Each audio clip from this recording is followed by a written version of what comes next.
Hey everybody, we are back for another episode of The Main Line. I'm really excited for today because you come in the shop, you see a lot of our products, but you don't know a lot of the people behind the product. And sometimes you don't know exactly how to use it and the science behind it. So today we are going to get some answers straight from the source. So if you've ever shopped with us and seen Vireo products, now you're going to get to hear from two of their brightest science minds that came up with some of the formulations that you know and all of that good stuff. We're going to talk about some history behind cannabis as well as what Vireo has going on. So I want to bring up Dr. Paloma and Dr. Steven to the stage. Hello. And Vireo has been an amazing partner to Mary and Main. We've done quite a few events together, and as we will continue to do so. I just want to thank you guys for all of your support.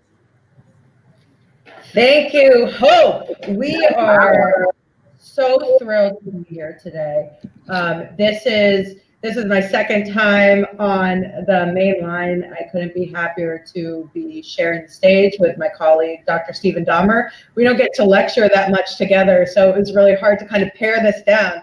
We're doing about 3-hour lectures a piece, so we really want to cover as much as we can today. We're so grateful to you, Hope, to Rob, to Dexter, to Dr. Wiseman, the entire Mary and Main team. We're just huge fans and so lucky to be partnering with you as wholesale partners and also as event partners. Our expungement clinic in September, let's talk about that. Some of the best and proudest work I've done in my career. We expunged the record of 45 individuals at Mary and Main and hope to do it again soon. Yes. I would love to do that again soon. We'll talk about it. Yes. Awesome. All right, I'll let you guys have the stage. Thank you, Hope. Again, thank you guys so much for tuning in today. We're going to try to cover as much as we can. My name is Dr. Paloma Lehfeldt. I'm the Director of Medical Education at Vireo Health. Vireo Health is a physician-led cannabis company. We are happy to bring the patients of Maryland medical cannabis products. Maryland is really our innovation hub. At Vireo, I really reach out to other healthcare providers. Unfortunately, today, only 13% of medical schools in the United States teach about medical cannabis in their curriculums. So really trying to fill in some of those gaps. At Vireo, I'm also the co-chair of the Diversity, Equity, and Inclusion Council. It's incredibly important, and we talk about this medicine and the history of the medicine, that we also talk about the inequality and the so-called war on drugs that has been present in this plant's future in the United States since the 1930s. So we'll definitely talk about that as well, and our 1937 brand, as well as some clinical pearls that you can apply to enhance your endocannabinoid system. So with that, I will kick it to our Chief Medical Officer, Dr. Steven Dahmer. Hello, everyone. Just want to echo again, just so grateful to have this platform and thankful to Rob and Hope, the entire Mary and Main team. Just excited to share what we've learned. I'm Dr. Steven Dahmer. I'm a board certified family physician, and kind of what I bring to the table is, overseeing a lot of the medical and clinical research with Vireo, and I've studied plants around the globe. And I think one of the things I hope everyone walks away from here is that, it's much more than just a medicine or reducing to a single study what this incredible plant can do. And I think what we're really excited about is to showcase some of the research that we're doing, but also reinforce that that's one part of this amazing puzzle and opportunity that is cannabis. And that includes racial inequalities and addressing that. That includes addressing the complexity of this plant, and that includes addressing how each and every one of us are so different, and this plant impacts us differently. And we'll try to make it fun. Research can be dull and a little dry, and we got a long presentation, but hopefully some great pearls in there. Research is fun, and I agree. We're gonna make it fun.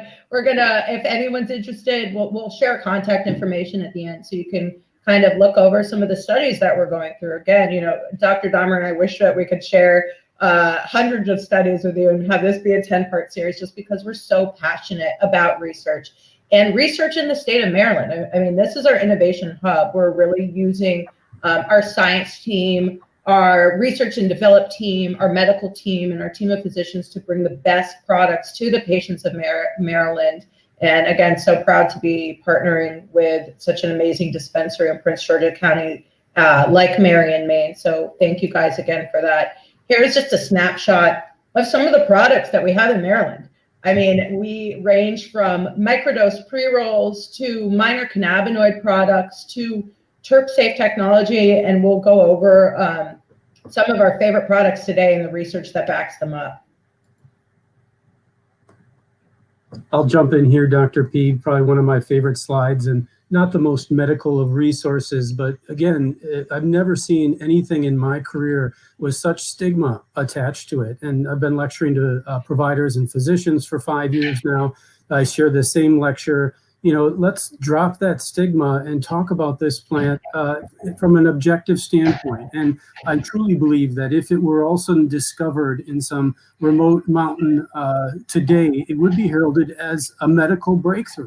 And we're just scratching the surface. We're going to get into this quite a bit, these vital molecules that mimic molecules in our own body, and the incredible potential of this plant. And let's get past that stigma and move forward and learn how we can best utilize it for health and healing. Yes, and I couldn't agree with that more. I mean, this is a plant that has been around with the human race for thousands and thousands of years. We've been using this as a medicine in the first documented time back in ancient China in 2700 BC. This was in our medicine cabinets in the United States up until the 1930s, when the so-called war on drugs really began. And this is just a slide that I like to highlight to really show the fact that in 2700 BC China, it was documented that this emperor, Shen Nung, used cannabis. He was known for experimenting with different plants and had the male and female parts of the plants, and he referred to cannabis as ma. So again, this is not a new medicine. Medical cannabis came to the United States very recently, recreational cannabis as well, but people have been utilizing this plant of over 1,000 medicines for thousands and thousands of years, and our bodies have co-evolved with this plant, our endocannabinoid system. And I like to spend a lot of time usually on the ancient history of cannabis, but again, we're so jam-packed and really want to share with you guys the amazing work that our science and research team are doing to bring patients their medicine. In the 1600s. Dr. P, just want to jump in real quick too, that, you know, again, it's not an end all, but there are a few medications that I prescribe as a physician that I can say have been around over 5,000 years. And again, the plant is complicated, and, you know, even we'll get into what do we talk about when we say cannabis, but really amazing that, you know, for thousands of years, we know how this interacts with our body in many ways. And we know at least some of the longer term effects, and we've been utilizing it as a medicine for a really long time. That's an excellent point. And a lot of people just don't know that this was an integral part of the United States economy. Jamestown settlers had cannabis, and it was used as a major export. It was used to make the sails on our ships, the clothing on their bodies, all of the above. George Washington grew cannabis in his estate in Monticello. And again, it was just, this is before it really carried that stigma. In the 1850s, this is an incredibly important slide because this is the pharmacopoeia. The USP remains alive and kicking today. It actually just brought back cannabis into the pharmacopoeia last year. In the 1850s, it was listed in the pharmacopoeia as a treatment for a number of afflictions, including tetanus, dysentery, alcoholism, rabies, opiate addiction, which is incredibly important, leprosy, and a bunch of other conditions. This goes back to Dr. Dahmer's quote about the fact that if this was found in a remote mountain crevice, it would be hailed as this miracle plant because it has the capacity to treat so many conditions. Cannabis tinctures in the 1850s were found in almost everyone's medicine cabinet because it was used for so many different things. If you think about another over-the-counter drug, it would be like an aspirin today that is available to everybody as a medicine. And this was really at the height of cannabis popularization, medical cannabis in the United States, before we really start to see a xenophobic downturn. In the 1910s, during the Mexican Revolution is the first time that the United States is really seeing the recreational use of cannabis. There was a huge xenophobic movement, and this is why you will never hear our team really saying the word marijuana unless we're quoting something, because marijuana has an incredibly racist undertone. It was used in the context of Mexican marijuana, It had this horrible undertone with it, and it was used to really instill fear in people as they were scared of new people coming into the United States. They used cannabis as the scapegoat for a lot of the xenophobic and racist undertones at the time. And this man jumped right on the back of this horrible undertone. And Harry J. Anslinger is a deplorable individual. I don't like to repeat what he said about the Black community during this time because the things he said were so horrific, and I encourage you not to do the same. But he is the reason that we started criminalizing and prohibiting cannabis in the United States. He formed the Federal Bureau of Narcotics as well. He was so racist that he was considered a crazy racist in the 1920s, if you can imagine that. He targeted jazz musicians. Billie Holiday, he was on her deathbed, accusing her of using cannabis. He prohibited her from singing her amazing song, Strange Fruit, because of its relation to cannabis. And this was just one of the horrible things that he did during his tenure. Around this time, too, the propaganda came out at this time. Dr. Dahmer, what's the first thing that jumps out at you when you see this slide? Yeah, I mean, I think one is just, how incredibly unjust it was, how it was really not based in fact, but also, one thing about plants that I've learned in my studies all around the globe is they will be what you make of them. And what we made of them is a tremendous, xenophobia surrounding this plant and a crazy fear that exists to this day. Even a physician that studied plants myself, when I was first asked about cannabis, 10 years ago, I said, oh no, a lot of abuse potential and, not much medical benefit was my knee-jerk reaction because it's been so ingrained in us. That's how deep these movies that, I prefer not even watch, but still exist in our subconscious even today. Right. Propaganda works at the end of the day. Instilling fear works. And this is a theme that has followed us, unfortunately, throughout American history. I don't know about you in medical school, we were taught about the signs and symptoms to look at for if someone is under the influence of cannabis, in the same way that in the same chapter that they teach about if you're under the influence of cocaine or other illicit drugs. Not talking about the endocannabinoid system at all, just the abuse potential and what to look for if someone is under the influence. So truly doing a disservice to our patients. Again, this propaganda was really around for about 15 years, really propagating and instilling that xenophobic and racist undertone that was brought forth by Henry J. Anslinger. And again, this is when things start to go downhill. 1937 is the year that the Marijuana Tax Act was passed. And this was the year that cannabis was federally criminalized and federally prohibited, and it remains that way today, unfortunately. This is our brand in Maryland, and we chose 1937 for a very specific reason. We want to remind everyone about the Marijuana Tax Act, and we want to stand on the right side of history. There is no reason today that people should be arrested for any kind of victimless cannabis crime under any circumstances. And we're going to go a little bit over what that means and how this instilled in American history and remains on the Controlled Substance Act today. This is kind of a play on the reefer madness, just in the same way that this propaganda that they instilled in so many of us in the 1930s. This is medicine. This is treating conditions from PTSD to chronic pain and insomnia. So we really want to bring light to the fact that this year was the year that really things started to turn around. And here's a picture of some of the beautiful flower that this female plant produces. Again, 1937, the first day that it was enacted, in October 5th, they had 2 arrests in the United States for people that were growing cannabis on their property. And history just does not have to repeat itself. This is, again, the Marijuana Tax Act. You can see right here on our packaging that we have these stamps to remind people about where we are today and where we've come from to get here. This was not the end in the 1930s, as we know. Nixon's war on drugs further amplified Henry J. Anslinger's racist and xenophobic undertones and really began the so-called war on drugs with Operation Intercept, which prevented people from crossing the Mexican border. I don't know if that sounds familiar with our previous administration.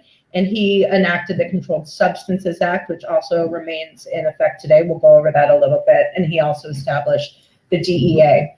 Around this time, in the 1980s, Marinol was being synthesized by the FDA, and Marinol is synthetic THC.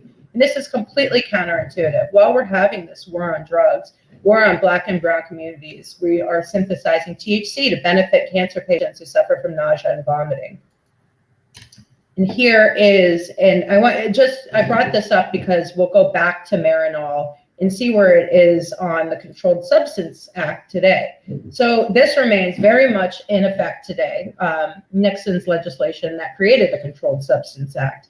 And what it means, Schedule I drugs mean that there is no medical benefit whatsoever. It's completely dangerous and should not be used or recommended by anyone. In this category is heroin, is LSD, and is cannabis. And then you compare that, right, to Schedule II, where we have our oral opiates. And we are in the middle of an opiate epidemic today. If you compare that to cannabis, which has 0 documented deaths, it's completely in name that this legislation is still present and ingrained in our legislation today. This was further, again, unfortunately, another person in office, another person instilling fear in people with the Just Say No campaign. Again, this made minimum convictions for people with minimum amounts of possession, regardless of if they were violent or had any other crimes on their docket.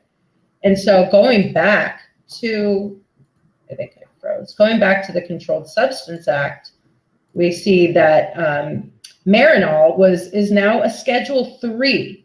So that means it only has moderate potential for abuse and dependence. And that just doesn't make any sense, unfortunately. THC is a Schedule I, and the cannabis plan is a Schedule I, and you compare that to Schedule III. There's another cannabinoid that is used for rare forms of pediatric seizures called Epidiolex, and that is a Schedule V today, which is another part of the cannabis plan. And again, compare that to opiates. Oral opiates today are a Schedule II drug, and on a daily basis, every day today, they kill 113 to 130 people in the United States. And this is, and opiates are really the tip of the iceberg. A third of our population suffers from chronic pain. People use Advil. Nobody, when they're in pain, only take 2 Advil. Nobody only takes 2 Tylenol when you're really suffering from pain. These are over-the-counter medications. We assume them to be safe. But as we get older, the detrimental effects of NSAIDs, like Aleve on our kidneys and our hearts, can be incredibly hard for the aging kidneys to process. This is just another chart that really shows the amounts of deaths that we're dealing with in the United States today because of opiates. And you compare that to cannabis, and it's right. I mean, the statistics are right there in front of us. A third of our population does suffer from chronic pain. So cannabis really provides an alternative for dealing with these chronic pain symptoms. Not everybody is going to be able to stop taking alternative forms of pain relief, but what's great about cannabis is that it works in conjunction with opiates to help relieve pain. And so now we're going to get into the research. We'll talk about some of the other pain relieving research a little bit later. But this study is the pharmacokinetics, efficacy, and safety of a novel dose of cannabis. And what that means is, what that translates to is that a small dose of cannabis is really able to help relieve these pain symptoms. This article was put out in the European Journal of Pain. And this is important because we're unable to perform a lot of this research that's needed in the United States because of the federal illegality, because of that Schedule I scheduling that I shared earlier. And that's a detriment to healthcare providers and to the patients that they serve, to our population that's aging. It's our largest growing demographic. So this study showed that 0.5 milligrams, 1 milligram of THC, which isn't usually enough to produce those intoxicating effects, to produce that high that some patients use for pain relief. You don't need to have those symptoms in order to experience pain relief. So just a really small dose of THC 0.5 milligrams to 1 milligram. I mean, we look at some of the edibles that we have in the state of Maryland that have 10 milligrams. You don't need that much necessarily to experience those symptoms, which is why it's so important, the concept of microdosing. This is our product Lightbud in the state of Maryland that we're incredibly proud of. It's a low dose of THC, meaning that it's not necessarily going to produce those intoxicating effects or that high effect that some people need to get over some of their symptoms. Instead, it has a very small amount, which according to the study that I shared in the European Journal of Pain, is enough to relieve those pain symptoms. So for people that experience pain 24 hours a day, that need to go to work and can't have intoxication, having that microdose of THC could be an option for some people that they can really relieve their pain. So incredibly proud of this product. I'll kick it to you, Stephen, Dr. Dahmer. Great. No, and we'll switch into, I mean, just talking about the history of the plant again, too, and even at the height of a lot of the prohibition, DEA Chief Administrative Law Judge really set this forth, and something that we truly believe that marijuana in its natural form, again, cannabis, is the safest therapeutic active substances known to humankind. And by any rational analysis, it can be used safely with the supervised routine of medical care. Let's jump into it, Paloma. Let's go to the next slide and get into some of the discussion. So, let's take that step back again, look at this more from an objective lens. This is an annual flowering herb. This is a plant that still grows wild in the ditches of the United States. And some estimates, the latest I've seen, is actually 38 million years old. This is an incredibly old plant that we think around 32 million may have diverged from hops, its close cousin, and has been around far longer than us. And we've developed a very long relationship with this unique plant that has over 60 unique compounds. 60 compounds in this plant we're not going to find anywhere else. Talk about a treasure trove of potential medicines with over 500 total compounds. We're all aware of THC that's intoxicating, but also one of the best studied in terms of pain relief, helping with nausea and vomiting, stimulating appetite, a very powerful cannabinoid, and CBD, which we all know is the absolute craze and a ton of hype and amazing potential. And again, as Dr. P mentioned before, we got a long history with this plant back to 2900 BC of medical use. In my mind, medicine, modern medicine really got on board, and this is what we usually do when we were able to identify those chemicals in our own body that work similar to THC and the other cannabinoids. And that was Professor Meshulam, many of you probably heard of the godfather of modern cannabis, discovered this chemical, anandamide, which comes from the Sanskrit for bliss, the bliss chemical that our body makes itself. And THC is very similar in structure to that bliss chemical and utilizes many of the same receptors in the same system that chemical does. And this, speaks a little bit to kind of our Vireo brand. And, we're experts in this. We have for, over 5 years grown these amazing chemovars, extracted the incredible oils. We saw that picture of what is now termed a fruit, right? We all call bud and flower, but botanists are now arguing is a fruit, that we break up those trichomes, pull out that oil, and make products, amazing products that we then dispense to patients and customers. Our first dispensation today in Arizona went out in an adult use market. We're very excited about that. And one of the first things that we did in some of the medical models is try to create a framework that makes sense. Cannabis is complicated. It's not your typical medicine because it has so many components to it. And we created the Vireo spectrum. And that means that on that red end of the rainbow, a provider's going to know this, a patient's going to know this, a pharmacist's going to know this. We're going to know that that's a THC 19-to-1 dominant formulation. In the green, it's going to be a 1-to-1 THC to CBD, and in indigo is going to be a CBD dominant whole plant product, but focusing on those major cannabinoids so we have a common language to speak about.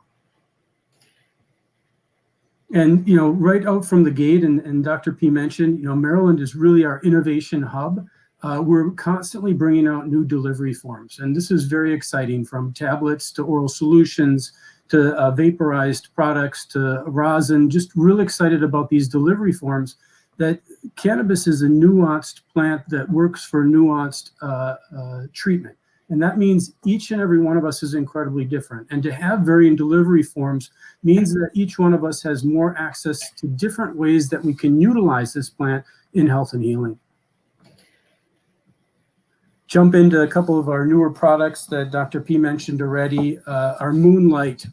This is really exciting because we're really starting to delve. I saw a comment of THCA. What an exciting opportunity in the future. This is our first focus on a minor cannabinoid of CBN.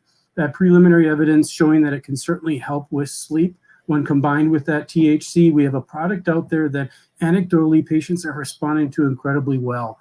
And we see this all the time too. And as a physician, poor sleep is going to overlap with so many other conditions, from chronic pain, and we call it pain insomnia, to anxiety, to depression, to pretty much all of those other qualifying conditions can relate to, in some way, to sleep. To improve sleep is incredible.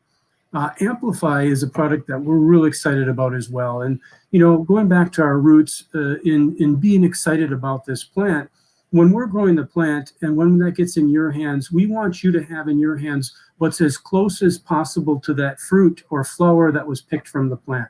And our team, incredible research team, Dr.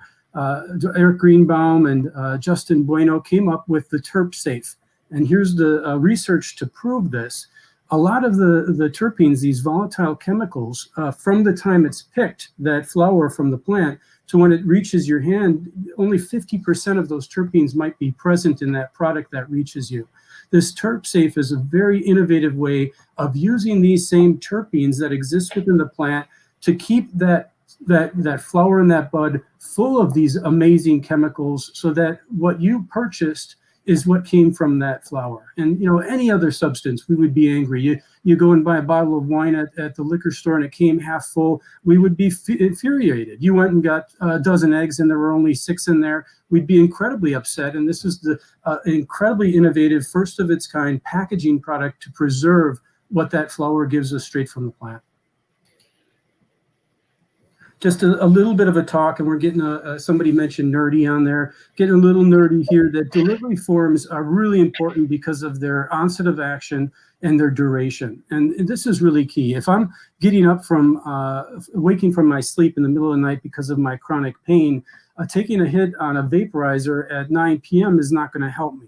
You need something that's longer acting, and that's where these different delivery forms can have tremendous benefit. And what we're really finding, our patients utilize a variety of different delivery forms. And again, research is what's going to help us understand these better. Many start with vaporized or smoked formulation, very easy to titrate. You're not going to have those longer term effects if you have a negative effect to it, but then quickly switch to an oral formulation when we can make those adjustments. What an amazing plant, right? I just love this, a scientific article, the plant of 1,001 molecules, and speaks to the complexity of this plant. And that's what makes the research so difficult. Almost every medicine I prescribe is a single constituent, right? A single chemical. And you look at this plant with 1,000 in it, makes it almost impossible to study. And we'll get into that a little bit more, but just love to see these layers of the plant: major, minor cannabinoids, terpenoids, carotenoids, fatty acids, canflavins.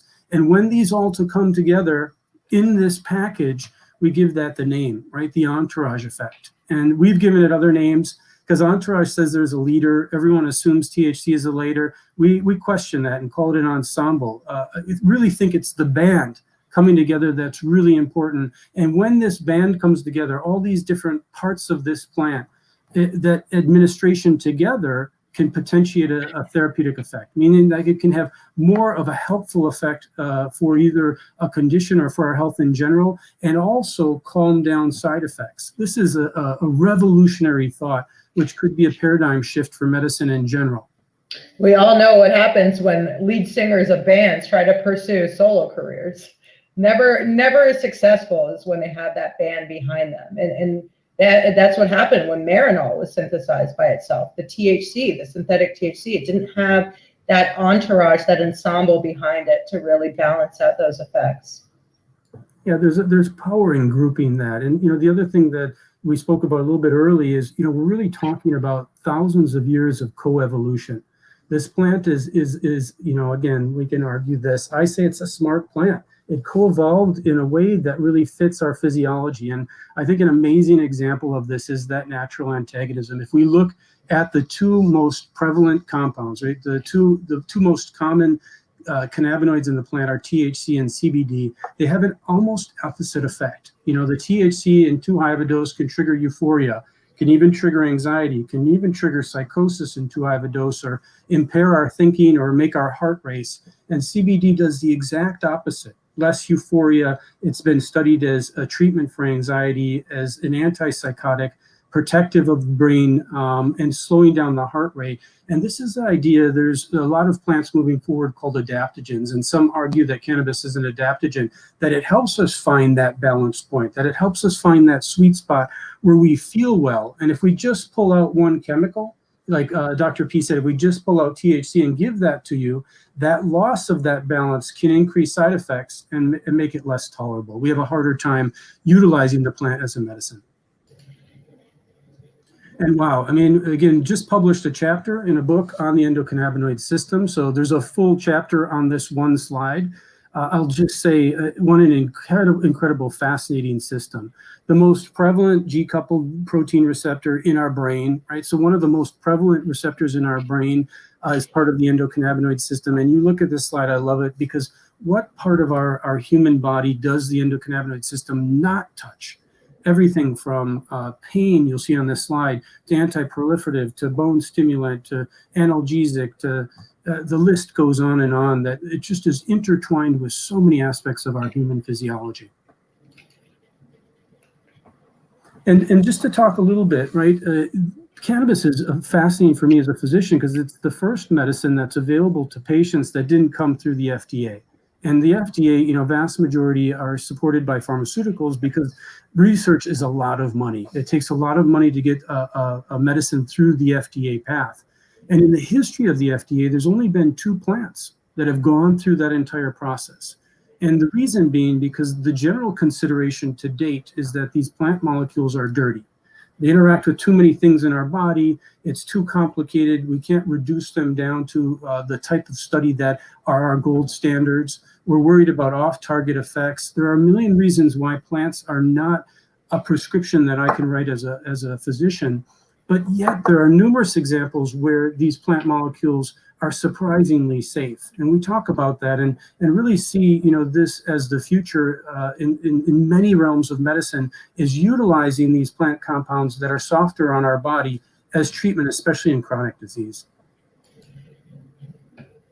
And this is preliminary, much debated, but with the recent discovery of this endocannabinoid system, a lot of diseases we don't know exactly why they happen could very well be explained by an imbalance or a lack or an offsetting of our own endocannabinoid system. And probably the best evidence supports migraine, where we look at that fluid that kind of surrounds the brain, and people with migraine have a statistically significant, a proven lower amount of these endocannabinoids. And the thought is, with cannabis as medicine, we can give back the cannabinoids in this plant form to help with that balance, to help offset some of those discrepancies, or maybe even that lack of those cannabinoids in certain people.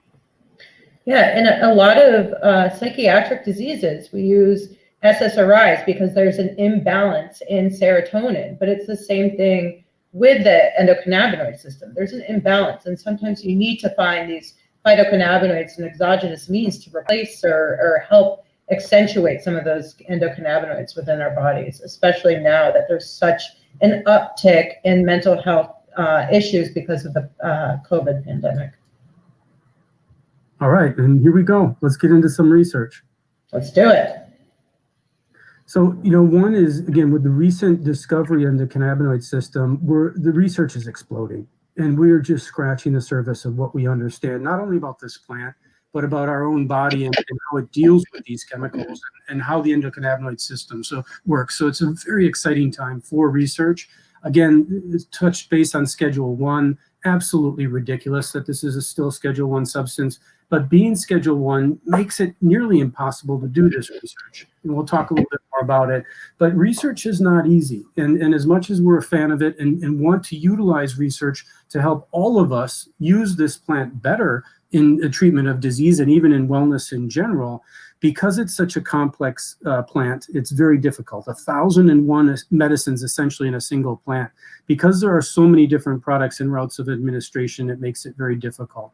Because of that psychoactivity, right, that feeling of either being high or euphoric or intoxicated, that makes it difficult to blind, which is our gold standard. Most of the studies have been short. There haven't been a lot of people. It's been really challenged. Nearly $1 billion, and not all of it, but really the money has gone to studying harm. And I sometimes turn that around. There are a few medicines that we've put $1 billion towards studying the harm, and so we know the harms pretty well of this plant. And the majority of that research has been on bud and flower, and we have a long ways to go because there have been so many challenges. Despite that, and again, I speak to physicians a lot, and the main criticism I get is there isn't research surrounding this plant. There is. We have to look for it, right? And the randomized double-blind control style is our gold standard, and they're out there. Granted, not a long duration, not a big number of people, and these are specific to neuropathy, but these studies exist. And again, we encourage everyone to be open and discuss this, even with your physician or provider, and to be confident. We have resources on our website, how to speak with your provider or physician about medical cannabis, and there are a lot of great resources out there to empower all of us, to be proactive and advocate for ourselves if we want to utilize this plant as medicine. The National Academies of Sciences, Engineering, and Medicine, this really changed, was one of many things that moved the medical world. A very reputable organization looking at over 10,000 different studies came out with this statement and said that in adults with chronic pain, patients who were treated with cannabis or cannabinoids are more likely to experience that clinically significant reduction in pain symptoms. That it seems that this works for patients with chronic pain. We've seen Dr. Donald Abrams, a fantastic researcher in California, has shown, again, preliminary, and we are always looking to do more research, but that cannabis can synergize with opioids without that increased risk of shutting down the brainstem, which stops our breathing, which is the big problem with opioids, and that's what causes death. So the medical cannabis can synergize, providing that pain relief with a lower dose of opioids, and we'll talk a little bit later that this is exactly what we're trying to study. We've seen a fantastic study by Bradford and Bradford looking at 9 different domains from mental health to insomnia to chronic pain, and showing that when medical cannabis is an option, we see 7 of those 9 domains, the prescription pharmaceutical, the prescription drug use fell to a tune of $165+ million. And one of the things that I just see as a doctor is really this epidemic of polypharmacy, and especially in our elder population. And we see this anecdotally all the time in patients that come to our dispensaries. They're utilizing medical cannabis to get off a number of other medications. And this was research to support that. And would love to see more research and more exploration of how do we decrease the number of pharmaceuticals patients are using, potentially by using this plant. Decreased opioid use, as Dr. P mentioned, our founder, Dr. Kyle Kingsley, is a board-certified emergency medicine physician, really started the company seeing the opioid epidemic firsthand in the emergency room. This is front and center, one of the things we're going after in terms of harm reductions for opioid with chronic pain. A great study showing that there is a decrease in opioid prescriptions when medical cannabis is available. And again, a repeat of a slide, pharmaceuticals used as directed, leading cause of death among Americans under the age of 50. And I am not anti-pharmaceutical, and the majority of these deaths are opioids, but we need to look at other alternatives like medical cannabis that is not lethal. And again, as a physician, just tremendous reassurance, despite the many unknowns, that this is not a lethal medication, incredibly reassuring when we're seeing such an epidemic of overdoses. We put this in every slide. We're pro-cannabis and certainly want to exalt the positive benefits because there has been so much stigma, but we also want to be smart about this. Cannabis is not for everyone, and natural does not necessarily mean safe. Plant toxicology is arguably one of the oldest scientific disciplines. And part of the research, what we're really aiming to do is identify those that would benefit the most. Also help identify those that might not benefit or might be at higher risk and support them early. We want everyone to develop a positive relationship with this plant. And tooting our own horn a little bit. Sometimes, when people see this, they, big money going into this. I will be very frank that we're excited about our clinical research. This has been put together really on a shoestring budget. And this gives credit again to the plant, to all of you and the patients, and the tremendous support for this as a medicine. Even academic institutions are hearing from their patients, we are utilizing this as a medicine and getting on board to better study this. And these are just a few of the affiliations that we've made with research moving forward to better understand this plant. I want to jump into a couple of these. I like these because it just really focuses on our patients utilizing our products. Dr. Dylan Zilla is an amazing oncologist in Minnesota, looked at stage 4 metastatic cancer. I think a very promising area of cannabis as well. Unfortunately, end of life, but that ability to support appetite, to even potentially produce a small amount of euphoria, to relieve pain. These are incredibly important at end of life. And the study was small, but really showed that medical cannabis was well tolerated by the patients and could certainly lead to improved pain control and lower opioid use requirements. And this is a link, bit.ly/CanCan survey supporting Dr. Zilla, who has a huge registry moving forward, CATA, cannabis as an anti-tumor agent, to try to learn more from those people that are utilizing cannabis in the treatment of cancer. So share that link with anyone that you know and might be willing to fill out that quick survey. I love this study with University of Minnesota. Very complicated slide, but let me boil it down. When we're taking a cannabis as a medication by mouth, and that's kind of any form, a capsule, a tablet, and the oral solution, if you're taking that with a high-fat meal, your maximum dose, right, that maximum level in your blood could be as much as 14 times higher. Right. And so this is incredibly important, because if I take a medicine on an empty stomach and I find that right dose that works well for me, and then all of a sudden I take a dose with a high fat meal, that medicine could put me in the emergency room 14 times that maximum dose. So it's incredibly important, especially when you're ingesting cannabis, to either take it with a high fat meal or on an empty stomach, but keep it consistent, because when you're switching the amount that your body's absorbing. That can have a marked difference. We also know that for many of our patients, cost is a huge factor. If you're taking your medicine with a high-fat meal, you theoretically could use 14 times less medicine. That's going to save you some money on your medicine just by knowing that you should take it with a high-fat meal.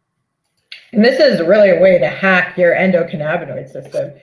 Being a physician-led company, we're obviously not going to say eat all the pizza, eat all the cheeseburgers. But the munchies are real, and there are a lot of theories as to why. And one of them is that we have a high density of CB1 receptors in our hypothalamus, which is responsible for stimulating that appetite. So if you don't want to eat the pizza or the cheeseburgers, you can eat avocado or other healthier options. But again, hacking your endocannabinoid system to really increase the bioavailability, which is just a fancy way to say how much of the cannabis gets into your body to feel the effects. So using that research to really hack the effects, hack the cost. That's why research is really so cool. And then, kind of a couple of the biggest clinical studies that we have going on right now. And this is just absolute credit to Dr. Chinaso Cunningham, who, wrote the grants to receive this money. But we have ongoing right now a $3.8 million that we're supporting Dr. Chinaso Cunningham. And it's our patients, many of them that are enrolled in this study, where we're going to be looking over a long period of time, over years, hundreds of patients utilizing cannabis to treat chronic pain and how that impacts their opioids. Again, in such a complex medicine, this, many argue, could be the best form of research, are these longitudinal observational studies, just observing patients in the natural setting, in our dispensaries, how they're using cannabis, and learning from that. And recently started, but we're really ramping up enrollment. Many people are excited to join this study. They receive medicines at a market cost reduction, and we're just going to have a lot that we're learning from this in the years to come. On the back of that longitudinal observational, right, just observing people over years is really what is the gold standard in medicine. And, unfortunately, because it's a Schedule 1, Dr. Cunningham came up with this brilliant idea of we are randomizing patients not to the medicine, but to a voucher. And a voucher for a marked difference in these different kind of groups. A high THC product, a 1-to-1, right? So essentially our yellow, our green, and our indigo versus a placebo. And we have very close kind of titration working up to that sweet spot, start low, go slow, as we hinted on before, and are going to compare which one of these works best for patients with chronic pain, which one of these might reduce opioids the most, and just so excited about this study. It's the only kind in the United States, and the data and kind of the inferences, the things that we'll learn from this to better consult everyone that comes through looking to treat their pain is going to be incredible. And, I just got to be frank, as much as we're excited about how this plant interacts different from everyone, to constantly say over and over when someone comes in, start low, go slow, and that's it, or try this one because somebody said it's good. There's nothing wrong with that, but we all deserve better answers. And it's through research that we're at least going to start to get some better answers on even the basics. And there will be nuances, but just real excited about this research. And I think this is the most important slide in the entire thing. And Dr. P hit on this. We're changing in medicine right now, and this is especially true in chronic disease. And for so long, your blood pressure is high, I give you an antihypertensive. You got too much stomach acid, I give you an anti-acid. You got, again, it's fixing this one thing rather than, like a plant, supporting those conditions, supporting that soil, giving it enough sunlight and nutrition, that our bodies are like that. When we supply those right conditions, that the body flourishes and has a tendency towards health. And I know many of us are faced with disease even when we don't want to, but it's through supporting those things that we can come back to that balance point. And the endocannabinoid system is a perfect reflection of that. And and cannabis is a perfect reflection because as the patient, we are empowered, right? You are empowered to say this works best for me and to find that right product, right dose, right form that helps me live a healthy life or helps me with this condition that's bothering me. And, Dr. P hit on this, my background is in integrative medicine, and this is just a no-brainer, and we love to include it in pretty much every discussion. Again, going back to that kind of fix-it mentality, cannabis is not just a pill to pop to fix something either. It's a part of this huge package of my approach to disease. And it's fascinating as we learn about this system, and Dr. P hinted on it, there are a million things for us to help balance our system for that plant to work even better. Omega-3 fatty acids, flavonoid-rich foods, that the food that you eat has a lot of colors. My favorite is taking a freezing cold shower that everyone makes fun of me. That has been shown to engage the endocannabinoid system. And there are so many things. Meditation is also something that will harness the endocannabinoid system. Running, we now know the runner's high is linked to the endocannabinoid system. All these things that we can all do to support a healthy cannabinoid system, even for that plant medicine to have a better impact. Taking a cold shower is actually my least favorite fact here, especially right now during the winter. But this was actually made by a member of our medical team, Nurse Sarah Overby, who, when I first was starting to learn about our endocannabinoid system, she told me that she takes a 30-second cold shower at the end of every single one of her showers, and I said to count me out on that. Yeah, this is a typical doctor presentation. I'm going to give you my summary slide, but there's some good stuff here. We're at estimates, and I think the numbers are even higher. There are 3.5 million of us that are using medical cannabis legally, right? And we've been as humans, we've been using this for 5,000 years. This is here to stay.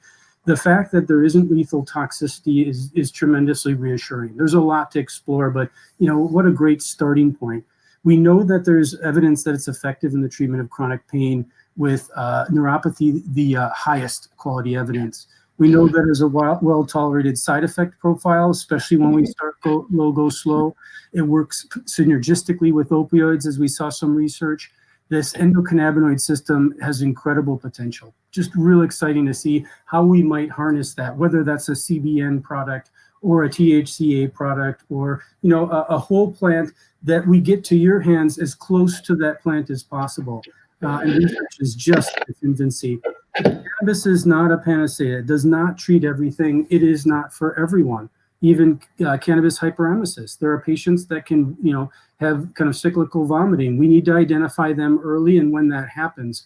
But, again, I truly believe as a physician that it's our job, and I know Dr. P believes this as well, that we should be a pillar of education. When someone asks us about cannabis, we should know about this just as we know about any other medication. And we've been working for years to disseminate that knowledge and encourage that. And why cannabis research is of the utmost importance is that this is one of the bridges that will end the stigmatization of this plant, that will bring education to healthcare providers. The patients, I'm so amazed by how much the patients know across the country about the cannabis plant. But again, we have to right those wrongs that have been done by the so-called war on drugs. There's a picture of some of the team at Marion, Maine, where we held our expungement clinic. Again, we hope to really be the leader in expungement clinics to expunge the records of these people that have been suffering for so many years because of cannabis crimes that should not be on their docket anymore. And one of the medical research is of the utmost importance, but so are research on the criminalization of cannabis. And I'm really pleased to share our first diversity, inclusion, and equity intern. Isra Mustafa is truly an amazing member of our team for the past 3 months. She's an undergrad at Yale University right now, but she composed a paper about the criminalization of cannabis. And this is important today. Even today, it's more likely for a Black individual, 3.7 times more likely to be arrested for a cannabis crime compared to their white counterparts. And that's unacceptable. Everyone in the cannabis industry should be completely appalled by this statistic that remains today. And being a physician-led company, we're really dedicating ourselves to health equity. And health equity is a topic that's been discussed across the country in terms of accessibility to medicine, but we want to bring that to cannabis as well. And we hope to do that with this paper that we are going to get published this year so that everyone can really see the disproportionate effects of the so-called war on drugs that remain ingrained in the US history today. And that wraps it up for us.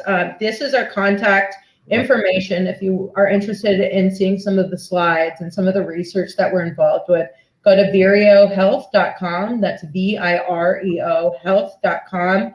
You can also follow us on Instagram at Vireo Health. And if you want to follow us individually, it's at Dr_Paloma and at Vireo Health Dr. D. We really love engaging with our patients. If you haven't seen our amazing regional sales and marketing manager, Teresa Svoboda, traveling everywhere in the state of Maryland at pop-ups, really disseminating a lot of this information. She has that ways to enhance her endocannabinoid system with her at all of her tables. But again, really sharing the fact that research is the way to end the stigmatization of cannabis, to really bring cannabis back into our medicine cabinets like it was in the 1850s is the way that we're going to make this plant accessible to everybody. Stephen, I don't know if Dr. Dahmer, I don't know if you have any parting words. I just want to kind of reinforce that. And Dr. P, you hit on it so well. And I just think it's so important that, cannabis is the perfect example of this double whammy to Black and brown communities. I mean, number one, we talk about incarceration rates, but then even, after incarceration, we know that there are detrimental, even health effects of returning to the community even after incarceration. On top of that unequal, unfair over-policing and incarceration is the lack of accessibility to this plant medicine. I can tell you as a physician, one of the things that got me excited about plant medicine is the accessibility to it. There are estimates that, 4 out of 5 people in the world use plant medicine as their first line of primary care. And the fact that, not only dispensaries don't exist in Black and brown communities, but they do exist, obviously, but there aren't enough of them, right? But providers as well certifying don't exist. And again, that's something we are happy to speak about and call attention to do, because we need to right that wrong.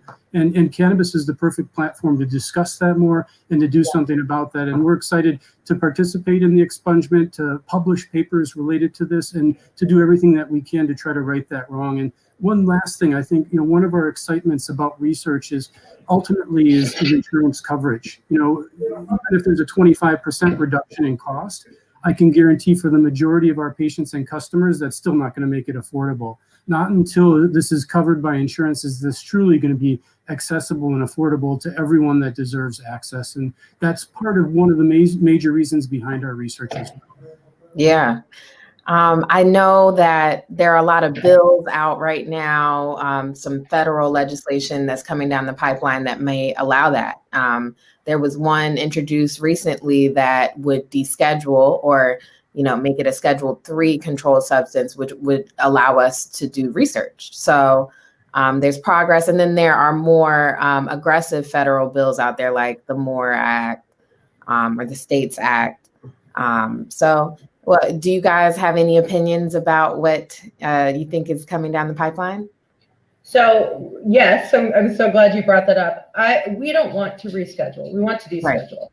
Tobacco doesn't exist on the Controlled Substance Act. Think about how many people that kills every day. Think about how many people alcohol kills every day as well. Mm-hmm. Cannabis should not be on the Controlled Substance Act as well. That'll allow it to be covered more by Medicaid and Medicare, and it'll be accessible to everyone. Opening, obviously, having it rescheduled to 3 compared to where it is now opens the door for research, but we're really pushing for it to be completely descheduled.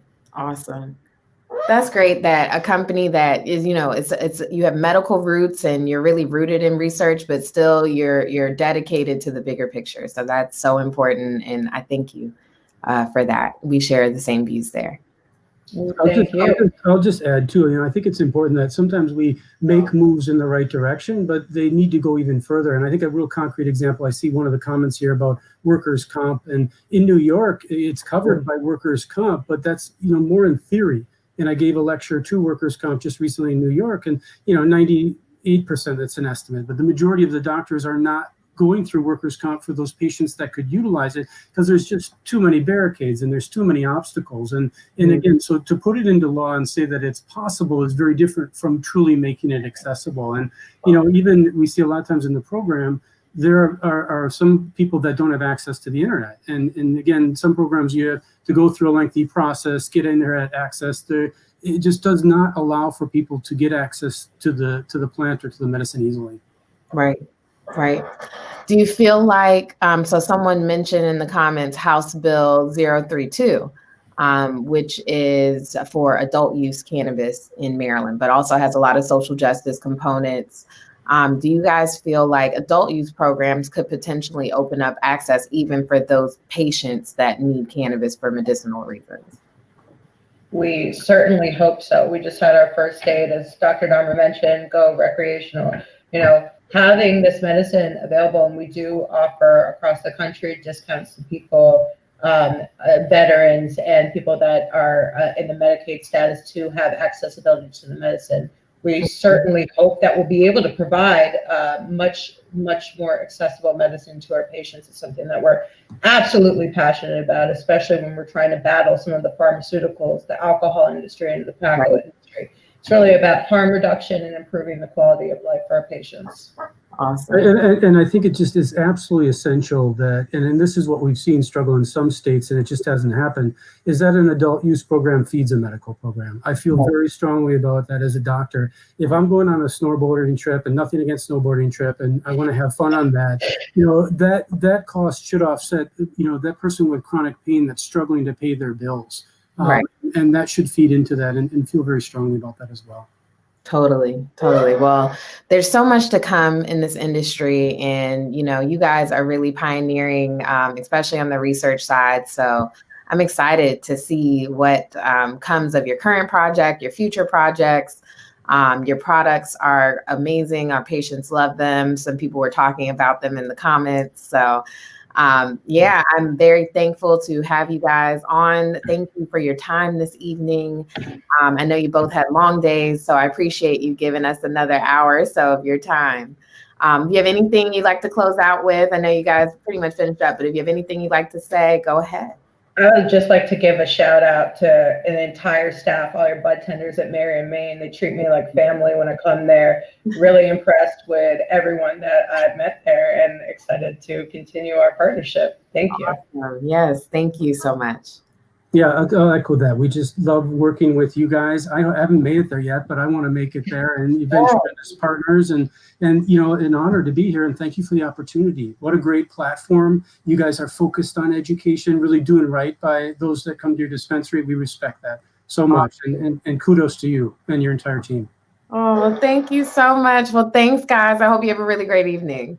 You too. I hope. Bye. Okay, everybody. So that was another episode. It was full of so much education. We went from history to some products that we carry, all the way down to the science behind it and some research. I mean, it was really exciting. So thank you to Vireo for that.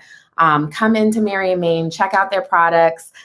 Go back. This video will live on our Facebook and our YouTube forever. So go back, check it out, take notes, and come in and ask us questions. So I'll see you next week right here on the Main Line.